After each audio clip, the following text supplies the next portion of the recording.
Very What- good. We got to what get can you- going. We got. What can you tell me, Grandma? Pardon me? What can you tell me? Okay, about my little sisters here? Yes. Okay. Irma Jean and Elta May, Mom and Dad's first daughters. Irma Jean was born in 34, and Elta May was born in 36.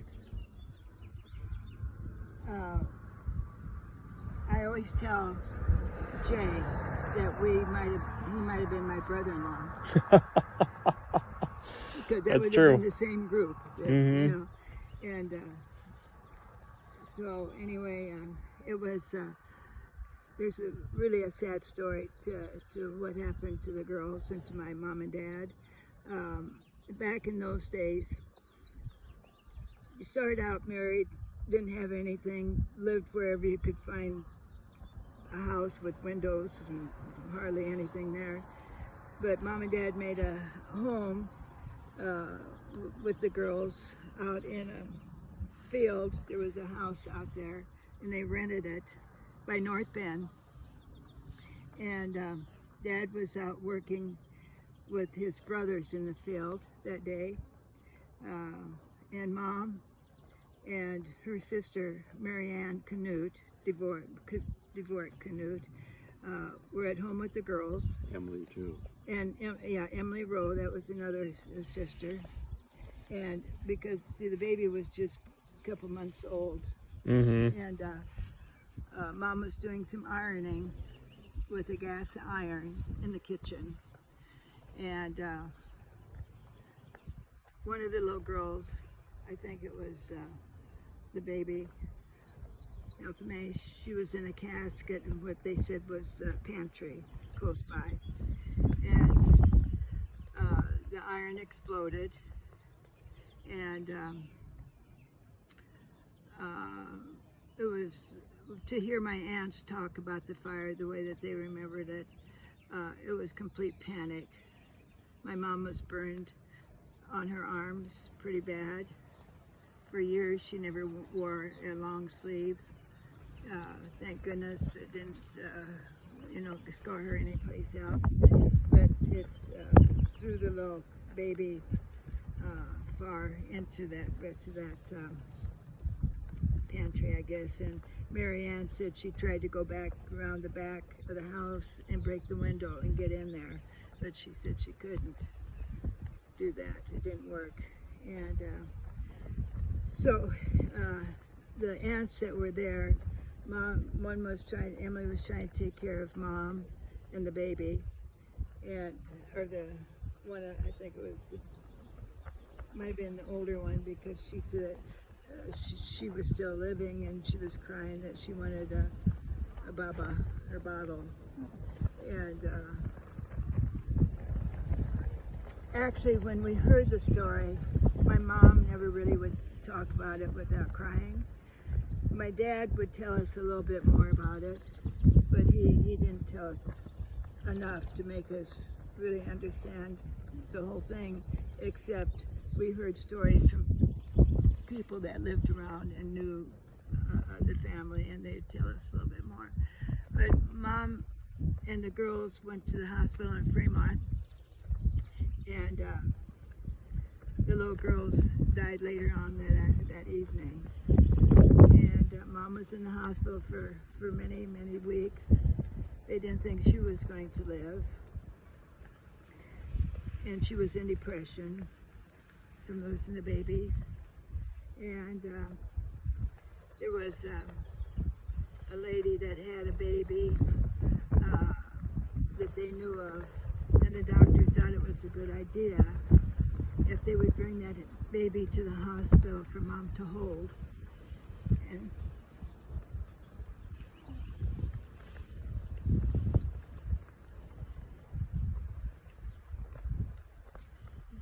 yeah, and apparently it brought her out of her depression. So when she never got to go to the funeral for the little girls, and I think that was hard for her not to get that end to something that tragic. But Small Do towns. we know if they're buried together? No, we do not know that. One little casket or two little caskets, I don't know. But there was a small town back in those days didn't have the education of how to handle grief that traumatic. And that was another hard thing that Dad would talk about once in a while. He said that they were all well known in town, but he said Mom and I were walking down the street and people were walking toward them. They purposely crossed the street so they didn't have to come. Have to comfort them. Yeah. Where not today, it's so different than that. So that's about all we have to know about it. I'm sure there's a lot more to that than nobody's ever said. Because like everybody else, I even have two aunts that were out there that time. And you can tell they didn't really want to talk about it too much. And my dad, once in a while, but not much. He didn't talk about it. And Mom, after we lost our son Jim, I told my mom, I says, now I know how you must have felt. And the way she said it is that how she said it was in all kindness. She says, but Aunt, you had him so much longer to love. Yeah. You know, so that's what she meant by that. Not that we had him longer and she didn't, you know, but I think she just meant to love. Yeah. And that's the last time I ever said anything to Mom about it because she just couldn't talk. Okay. Even after all those years, she never had a chance to release her sadness. And even today, her people, not so many anymore, but people back then knew who I was. And they would just always say, oh, I remember that fire that your mom and dad had. She said, they'd say, you know. And, another thing, part of this story is that the same day, Mom and Dad, who lived over here on Highway 30, you know where that was, Mm-hmm. and they lived way over here, Caddy Corner. Mom and Dad, Grandpa and Grandma were having a fire in their house, a chimney fire. Yep. That's where the fire trucks were. So they had to hurry up. It wouldn't have made much difference at that time. No. And was there something there was a story about the flowers here, wasn't there? About these flowers, the Yeah. ones? Weren't they planted a long time ago? Oh, yes. I was telling Bailey today that when we would come out here on Memorial Day, it was quite not a ritual, but you could tell that it still was hard on Mom and Dad just coming out here. Lois and I, Steve, I don't think he was just a baby, I guess. But we'd all kneel down, sign the cross, and say a prayer.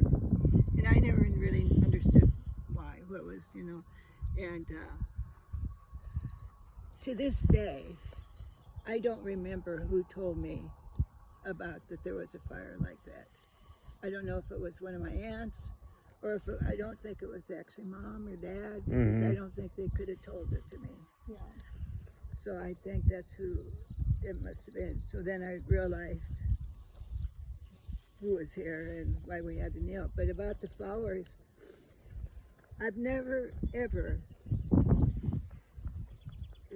Mom never said I planted a new peony. Never.